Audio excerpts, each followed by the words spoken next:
La hacienda de la condesa de Malibrán.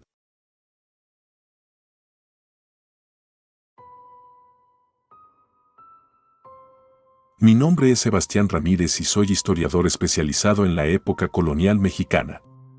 A lo largo de mi carrera, he explorado numerosos lugares históricos, pero ninguno me ha afectado tanto como la hacienda de la condesa de Malibrán.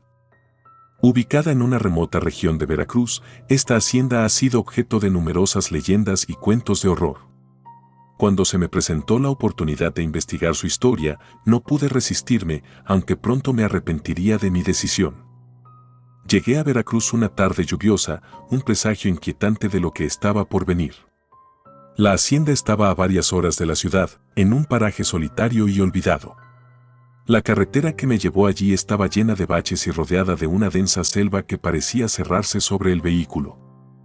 A medida que avanzaba, la sensación de inquietud crecía. La hacienda apareció ante mí al final de un sinuoso camino de tierra, imponente y decadente. Sus muros de piedra estaban cubiertos de musgo y enredaderas, y las ventanas, oscuras y vacías, parecían observarme con una mirada penetrante. No había nadie más a la vista, solo el sonido de la lluvia golpeando el techo del coche y el viento susurrando entre los árboles. Salí del coche y me dirigí a la puerta principal, que crujió ominosamente al abrirse. El interior estaba en ruinas, con muebles cubiertos de polvo y telarañas colgando de cada esquina. Encendí una linterna y comencé a explorar, tomando notas y fotografías. Mi objetivo era encontrar cualquier documento o artefacto que pudiera arrojar luz sobre la misteriosa condesa que había dado nombre a la hacienda. Se decía que la condesa de Malibrán era una mujer de belleza y poder incomparables, pero también de crueldad extrema. Según las leyendas, había practicado la brujería y realizado rituales oscuros en la hacienda, sacrificando a numerosos inocentes en busca de la inmortalidad. Sus sirvientes, aterrorizados, eventualmente se rebelaron y la mataron, enterrando su cuerpo en algún lugar de la propiedad. Desde entonces, la hacienda había estado maldita. Mientras recorría las habitaciones, comencé a sentir una presencia inquietante, como si alguien me estuviera observando. Cada crujido de las tablas del suelo y cada sombra en movimiento aumentaban mi nerviosismo. Llegué a una gran sala que debió haber sido el salón principal. Al centro, había una mesa enorme cubierta de candelabros oxidados y vajilla antigua. De repente, mi linterna comenzó a parpadear. La luz se apagó por completo, sumiéndome en una oscuridad total. Intenté encenderla de nuevo sin éxito. En ese momento, escuché un susurro suave, casi imperceptible, que parecía venir de todas partes a la vez. «Sebastián. Sebastián». El pánico me invadió y mi corazón latía con fuerza. Me quedé paralizado, incapaz de moverme, hasta que finalmente la linterna volvió a encenderse. La luz reveló una figura en el otro extremo de la sala, una mujer vestida con un antiguo vestido de época, su rostro cubierto por un velo. Su mera presencia emanaba una sensación de malevolencia. Intenté retroceder, pero mis pies parecían pegados al suelo. La figura comenzó a avanzar lentamente hacia mí, y pude ver sus ojos brillando a través del velo, dos pozos oscuros llenos de odio y desesperación. «Te estaba esperando», susurró con una voz que parecía provenir de las profundidades del infierno. Finalmente, logré moverme y corrí hacia la puerta, tropezando con los muebles y las paredes en mi desesperación. La figura me seguía, su avance implacable resonando en cada paso. Salí al pasillo y busqué desesperadamente una salida. Encontré una escalera y la subí a toda prisa, esperando que la altura me diera alguna ventaja. El segundo piso estaba en un estado aún peor que el primero, con el techo parcialmente derrumbado y escombros por todas partes. Me escondí en una habitación y cerré la puerta, apoyándome contra ella mientras intentaba recuperar el aliento. El silencio era total, pero podía sentir su presencia acechando, esperando el momento adecuado para atacar. Recuperado, comencé a buscar alguna forma de escapar de la hacienda. Encontré una ventana que daba al tejado y decidí arriesgarme. La abrí y trepé con dificultad, mis manos resbalando en la superficie mojada. Desde el tejado, pude ver la vasta extensión de la selva que rodeaba la propiedad. No había ninguna ayuda a la vista, pero la idea de estar al aire libre era un alivio momentáneo. De repente, un rayo de luz iluminó el tejado, revelando la figura de la condesa. Estaba allí, en pie, mirándome con esos ojos vacíos y llenos de odio. «No puedes escapar», dijo. «Esta es mi casa, y tú eres mío». El terror me invadió, y comencé a correr por el tejado, buscando cualquier salida posible. La lluvia hacía que todo fuera resbaladizo y peligroso, y casi pierdo el equilibrio varias veces. Finalmente, vi una parte del tejado que parecía lo suficientemente baja como para saltar. Me lancé sin pensarlo, aterrizando en el suelo con un golpe que me dejó sin aliento. Me levanté con dificultad y corrí hacia el coche. Mientras lo hacía, podía sentir la presencia de la condesa detrás de mí, acercándose cada vez más. Llegué al coche y busqué las llaves con manos temblorosas. Las encontré y logré encender el motor justo cuando sentí una mano fría rozar mi hombro. Arranqué a toda velocidad, dejando la hacienda atrás. No miré por el retrovisor, temeroso de ver su figura mirándome desde la distancia. Conduje sin rumbo fijo, solo queriendo alejarme lo más posible de ese lugar maldito. Finalmente, llegué a una pequeña ciudad y encontré un motel donde pasar la noche. Me encerré en la habitación, temblando y asustado. Sabía que nunca podría olvidar lo que había visto y sentido en la hacienda de la condesa de Malibran. Las leyendas eran ciertas y había fuerzas en este mundo que no se podían comprender ni controlar. Desde ese día, abandoné mis investigaciones sobre lo paranormal. El miedo y el horror de esa noche me dejaron marcado para siempre. A veces, en mis sueños, veo esos ojos vacíos y escucho su voz susurrando mi nombre. Sé que nunca podré escapar realmente de la condesa y su maldición, y que mi alma está ligada para siempre a esa casa infernal.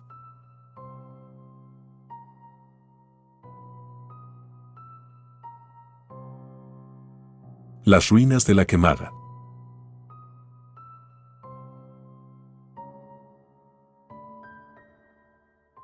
Me llamo Martín Sánchez y soy arqueólogo. He dedicado mi vida al estudio de las civilizaciones antiguas, desenterrando secretos y revelando historias enterradas por el tiempo. Pero nunca pensé que una excavación en las ruinas de la Quemada, en Zacatecas, cambiaría mi percepción de la historia y de la realidad misma. Llegué a la Quemada una calurosa tarde de julio.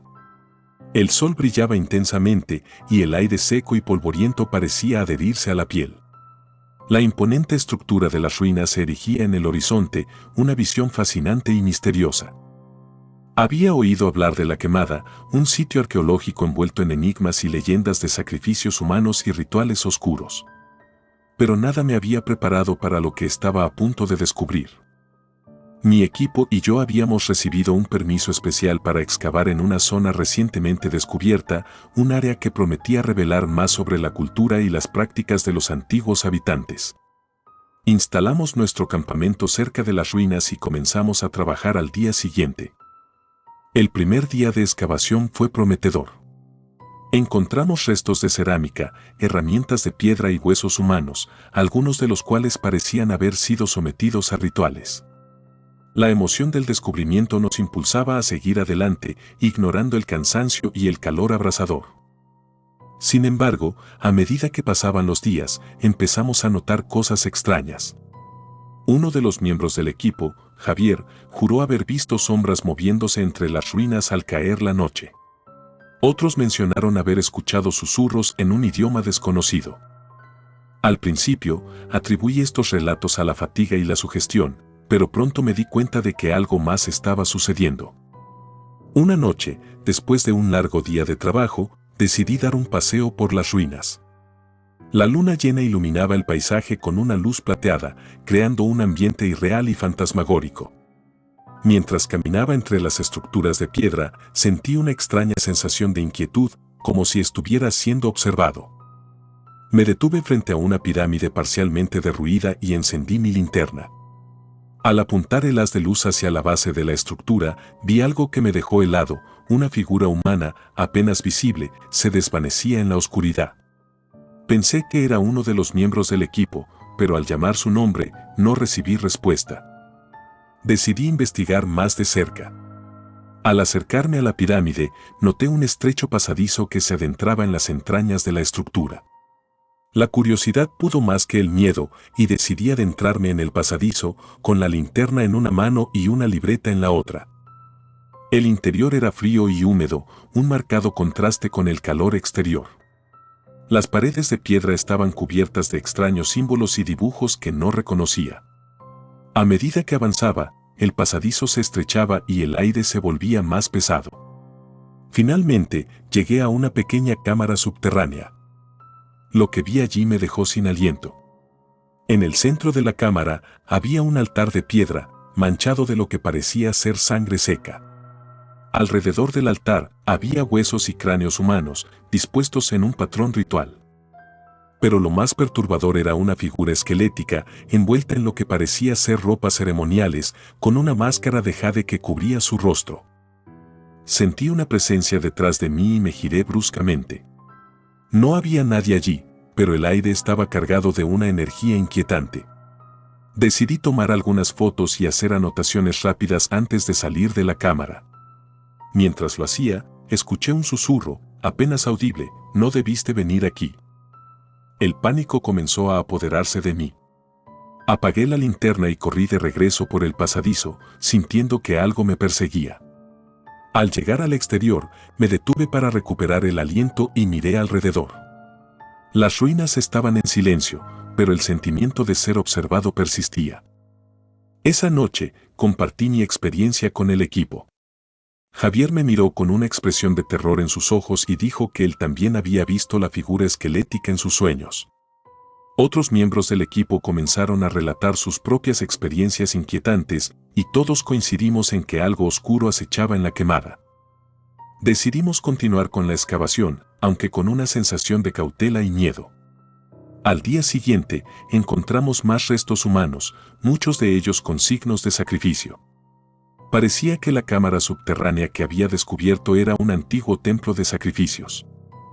Las noches se volvieron cada vez más perturbadoras. Escuchábamos gritos y lamentos que parecían venir de las profundidades de la tierra. Algunos miembros del equipo comenzaron a sufrir pesadillas intensas y a ver sombras que se desvanecían al amanecer. Una noche, mientras revisaba mis notas en la tienda, escuché un ruido afuera. Salí a investigar y vi a Javier caminando hacia la pirámide, con los ojos en blanco y una expresión ausente. Lo seguí, llamándolo por su nombre, pero no respondió. Javier se adentró en el pasadizo de la pirámide y yo lo seguí, temiendo por su seguridad. Al llegar a la cámara subterránea, lo vi arrodillado frente al altar, murmurando en un idioma desconocido. Intenté acercarme para detenerlo, pero una fuerza invisible me detuvo. De repente, las paredes de la cámara comenzaron a temblar y una figura espectral apareció junto al altar. Era una mujer, con ropas ceremoniales y la máscara de jade que había visto antes. Su voz resonó en la cámara: «Nosotros somos los guardianes de este lugar. Aquellos que perturban nuestro descanso pagarán con su vida». La figura se desvaneció y Javier cayó al suelo, inconsciente. Lo llevé de regreso al campamento y lo atendimos lo mejor que pudimos. Cuando despertó, no recordaba nada de lo sucedido. Sin embargo, su salud comenzó a deteriorarse rápidamente y su estado mental se volvió errático. Decidimos abandonar la excavación. La presencia de las fuerzas oscuras era demasiado fuerte y ninguno de nosotros quería seguir arriesgando nuestras vidas. Al regresar a la ciudad, llevamos a Javier a un hospital, pero los médicos no pudieron hacer nada por él. Falleció unas semanas después, dejando una sensación de pérdida y culpa en todos nosotros. Desde entonces, he evitado hablar de la quemada. Las pesadillas persisten y a veces siento la presencia de aquellos que murieron en ese lugar. Sé que perturbamos algo antiguo y poderoso, algo que debería haber quedado enterrado para siempre. Las ruinas de la quemada siguen en pie, un testimonio de una civilización perdida y sus oscuros rituales. Y aunque ahora son un sitio arqueológico, aquellos que se adentran en sus profundidades deben hacerlo con cuidado.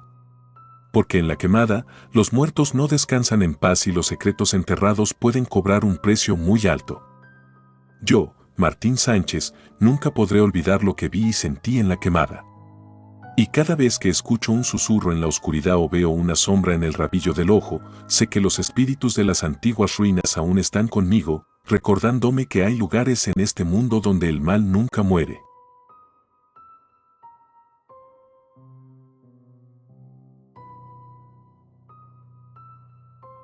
La casa de los tubos.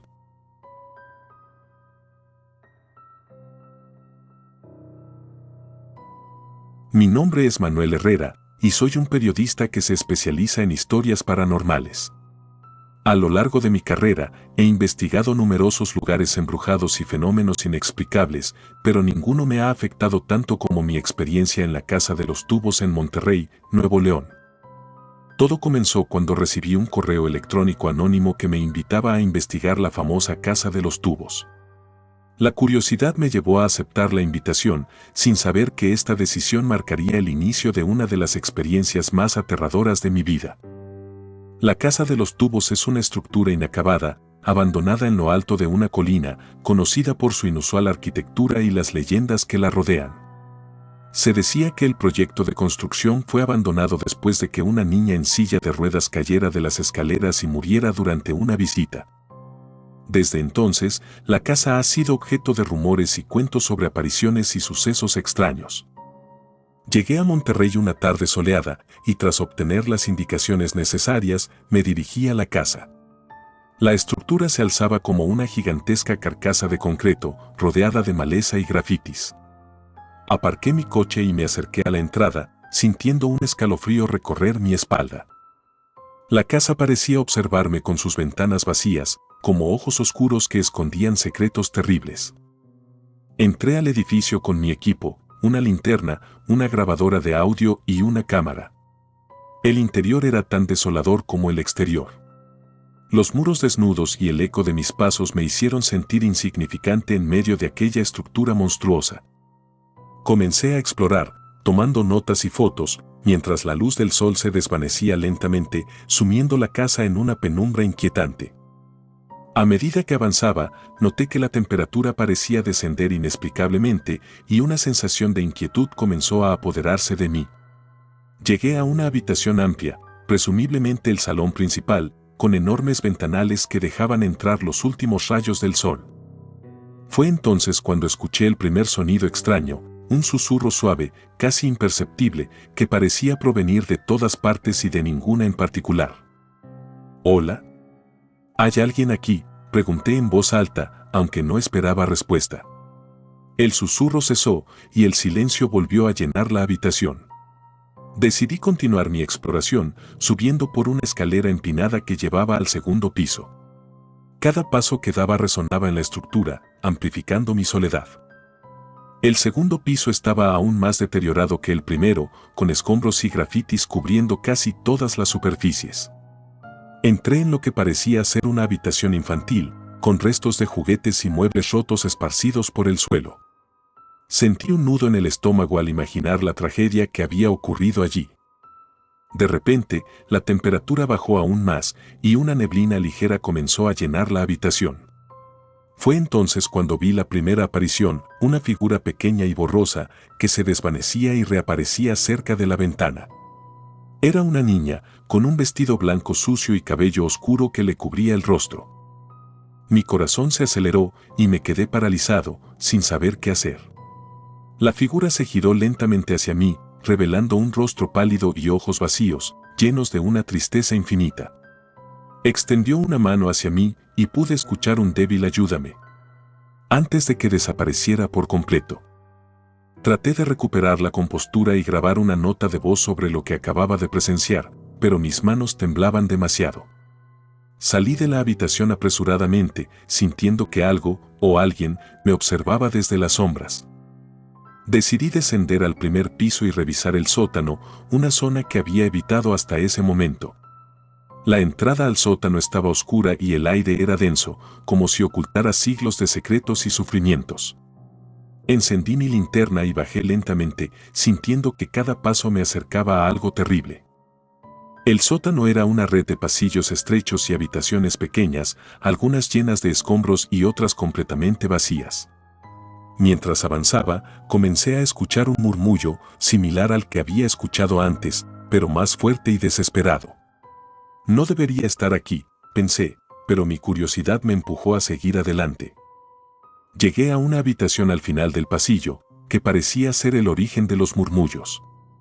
Empujé la puerta, que se abrió con un chirrido ensordecedor, revelando una pequeña estancia con paredes cubiertas de extraños símbolos y dibujos. En el centro, había una figura encorvada, con la espalda hacia mí. ¿Quién eres?, pregunté, mi voz resonando en la habitación. La figura se giró lentamente, revelando un rostro desfigurado y ojos completamente negros, sin iris ni pupilas. Era una visión de pesadilla, que me dejó helado de terror. La criatura sonrió de manera grotesca y avanzó hacia mí. Corrí de vuelta por el pasillo, el sonido de mis pasos y los latidos de mi corazón mezclándose en un frenesí de pánico. Logré salir del sótano y cerrar la puerta detrás de mí, tratando de bloquear cualquier cosa que estuviera allí abajo. Me apoyé contra la puerta, tratando de recuperar el aliento y calmar mis nervios. No podía quedarme más tiempo en esa casa. Algo malévolo habitaba en ella, y sabía que mi vida estaba en peligro. Salí corriendo de la casa y llegué a mi coche, donde me tomé unos minutos para tranquilizarme antes de arrancar y alejarme de ese lugar maldito. A lo largo del viaje de regreso, no podía dejar de pensar en lo que había visto y sentido en la casa de los tubos. Las visiones, los murmullos, la presencia oscura en el sótano, todo indicaba que había fuerzas más allá de mi comprensión operando allí. Decidí escribir sobre mi experiencia, no solo como una advertencia, sino también como un intento de comprender lo que había ocurrido. Desde esa noche, no he vuelto a investigar lugares embrujados. El miedo y el horror que sentí en la casa de los tubos dejaron una marca imborrable en mi alma. A veces, en la quietud de la noche, escucho esos murmullos desesperados y veo los ojos vacíos de la niña en mis sueños. Sé que, aunque haya dejado atrás la casa, su sombra me seguirá siempre, recordándome los horrores que habitan en los lugares olvidados por el tiempo.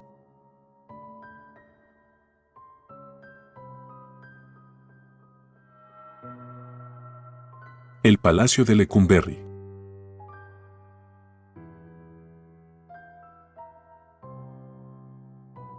Me llamo José Luis Arriaga, y soy investigador de lo paranormal. A lo largo de mi carrera, he visitado muchos lugares embrujados y sitios donde la tragedia y la muerte parecen haber dejado cicatrices imborrables. Pero nunca imaginé que una visita al Palacio de Lecumberri, la antigua cárcel de México, cambiaría mi vida para siempre. Todo comenzó con una llamada de mi colega, Laura, quien me comentó sobre la posibilidad de investigar Lecumberri. La cárcel, ahora convertida en el Archivo General de la Nación, tenía una historia oscura llena de sufrimiento y muerte. El solo pensar en el lugar me producía escalofríos, pero la curiosidad y el deseo de descubrir la verdad me impulsaron a aceptar la propuesta. Llegamos a Lecumberri una tarde gris y fría. Las imponentes paredes de piedra y los altos muros de la prisión daban una sensación de opresión que era difícil de ignorar. Al cruzar las puertas, me invadió una sensación de pesadez, como si el aire mismo estuviera cargado de dolor y desesperación. El guardia que nos recibió nos advirtió sobre los rumores de actividades paranormales, aunque lo dijo con una sonrisa incrédula. Nos permitió recorrer el lugar bajo la condición de no molestar a los trabajadores del archivo. Armados con nuestras linternas, cámaras y grabadoras, Laura y yo comenzamos nuestra exploración. El interior del edificio era frío y lúgubre. Los largos pasillos estaban desiertos y cada paso que dábamos resonaba en las paredes, amplificando la sensación de soledad. A medida que avanzábamos, no podía dejar de imaginar los horrores que debieron ocurrir en esas celdas. La tortura, la desesperanza, las vidas truncadas. Nos dirigimos primero a las celdas de aislamiento, donde se decía que los prisioneros más peligrosos y perturbados habían sido retenidos. Al llegar, noté que la temperatura descendía considerablemente. Encendí mi grabadora y comencé a hacer preguntas en voz alta, esperando captar alguna respuesta del más allá. Laura hacía lo mismo en otra celda cercana. ¿Hay alguien aquí que quiera comunicarse con nosotros?, pregunté, mi voz resonando en la oscuridad. Por un momento, todo estuvo en silencio. Luego, un leve murmullo pareció responder, un susurro apenas audible que me hizo estremecer. Revisé la grabadora, pero no logré distinguir las palabras. Laura se acercó a mí, con una expresión de inquietud en su rostro. «Creo que escuché algo», dijo en voz baja. Decidimos continuar nuestra exploración, dirigiéndonos al patio central. La luz del día se había desvanecido, y las sombras se alargaban en el interior del edificio. Al llegar al patio, sentí un escalofrío recorrer mi espalda. La atmósfera era pesada, casi opresiva. De repente, un grito desgarrador rompió el silencio. Provenía de uno de los pasillos que habíamos dejado atrás. Laura y yo nos miramos, con el miedo reflejado en nuestros ojos. Decidimos seguir el sonido, aunque cada paso que dábamos aumentaba mi sensación de terror. El grito nos llevó a una celda en el segundo piso, una celda que parecía haber sido olvidada por el tiempo. La puerta estaba entreabierta y al empujarla, nos encontramos con un espectáculo aterrador. En el suelo había manchas oscuras, posiblemente sangre seca, y la sensación de desesperación era palpable. Encendí mi linterna y exploré el interior de la celda. Fue entonces cuando vi una figura en la esquina, un hombre encorvado con las manos cubriéndose el rostro. Laura se quedó paralizada a mi lado. «¿Quién eres?», pregunté, aunque mi voz temblaba. La figura levantó la cabeza lentamente, revelando un rostro demacrado y ojos llenos de sufrimiento. «No puedo escapar, nunca puedo escapar», murmuró, su voz apenas un susurro. En ese momento, sentí una ráfaga de aire frío y la figura desapareció.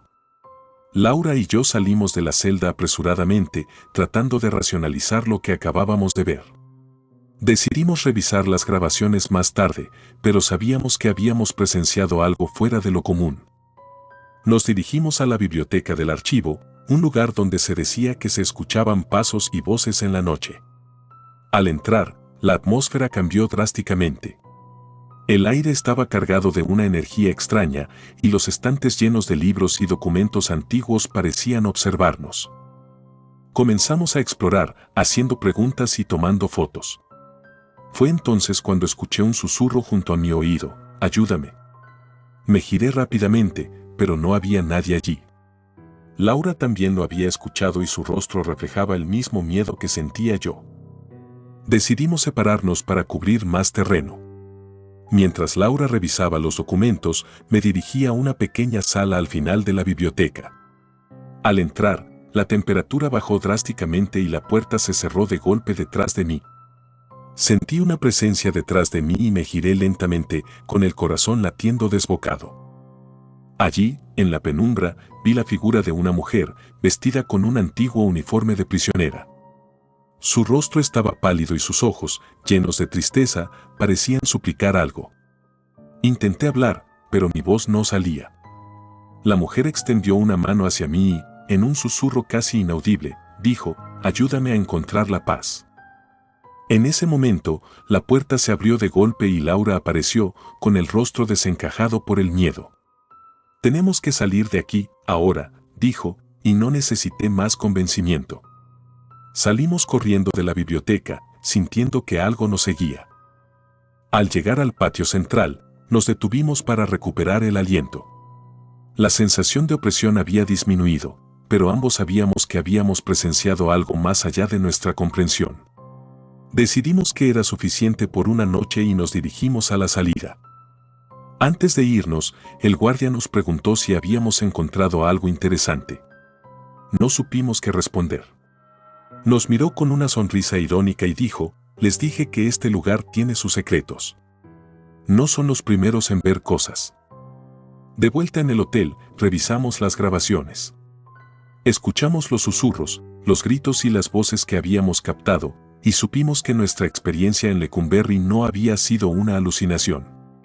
Los espíritus de los prisioneros aún vagaban por los pasillos, atrapados en un ciclo interminable de sufrimiento y desesperación. A partir de esa noche, los sueños de Lecumberri comenzaron a perseguirme. Veía los rostros de los prisioneros, escuchaba sus gritos de auxilio, sentía su dolor. Laura y yo decidimos no volver a hablar de lo que habíamos vivido, pero sabíamos que nuestra visita a Lecumberri nos había marcado para siempre. El Palacio de Lecumberri sigue en pie, un testimonio de los horrores del pasado. Y aunque muchos lo ven como un simple edificio histórico, aquellos que se atreven a adentrarse en sus profundidades saben que es mucho más que eso. Es un lugar donde las almas perdidas aún buscan paz y donde el pasado se niega a ser olvidado. Yo, José Luis Arriaga, nunca podré olvidar lo que vi y sentí en Lecumberri. Y cada vez que escucho un susurro en la oscuridad o veo una sombra en el rabillo del ojo, sé que los espíritus de la vieja prisión aún están conmigo, recordándome que hay lugares en este mundo donde el mal nunca muere.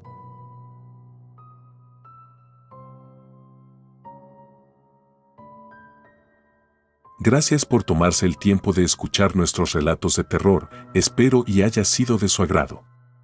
Si te gustan los relatos de terror, apóyanos a darle like y compartiendo, o haciendo un comentario, ya que eso nos ayudaría a la mejora continua.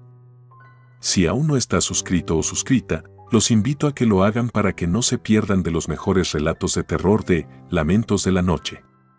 Gracias por el apoyo y buena vibra.